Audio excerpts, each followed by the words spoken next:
연방군 극동지부 사령실에선 오카 장관이 티탄즈의 자마이칸과 통신을 통해 대화를 나누고 있었다.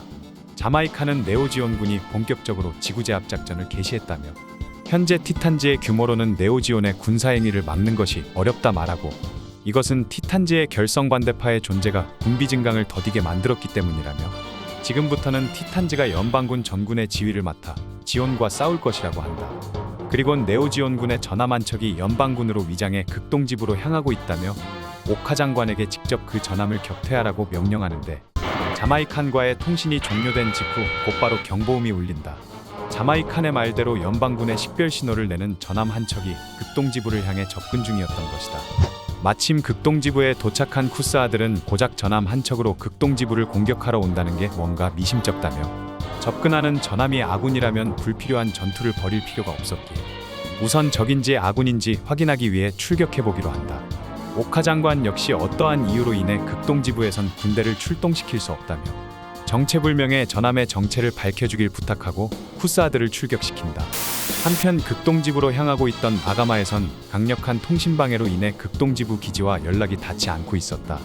듀오는 우리들은 반지구 연방 조직이기에 극동지부에선 적이라고 생각할 거라 말하는데 그 말이 떨어지기 무섭게 극동지부 기지에서 요격기들의 출격이 확인된다.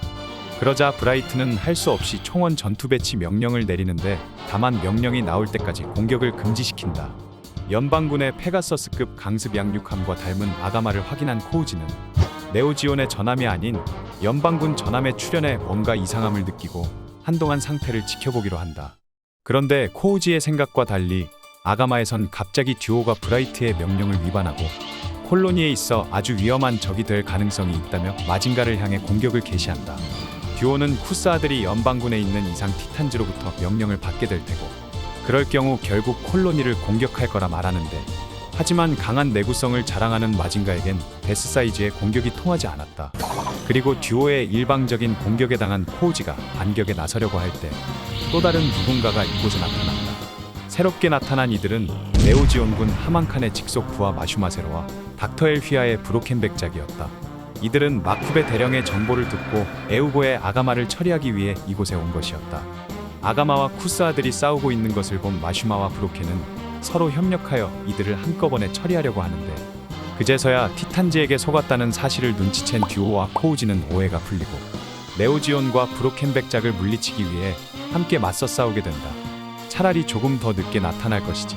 아가마와 쿠스아들이 힘을 합쳐 함께 싸우자 네오지온군과 브로켄 연합은 이를 당해내지 못하고 결국 패배. 두고 보자는 말만 남긴 채 퇴락한다.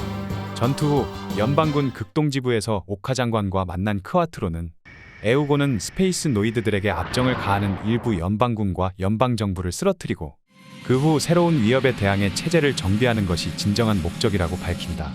그리고 브라이트는 이와 같은 목적을 달성하기 위해 아가마가 지구에서 활동하는 것을 묵인해 주길 요청하는데 이 말을 들은 오카 장관은 자신과 뜻을 같이 하는 자들이 아직 지구권에 남아 있었다며 브라이트의 요청뿐 아니라 아가마의 정비와 정보 공유 등 아낌없이 협력하기로 약속한다.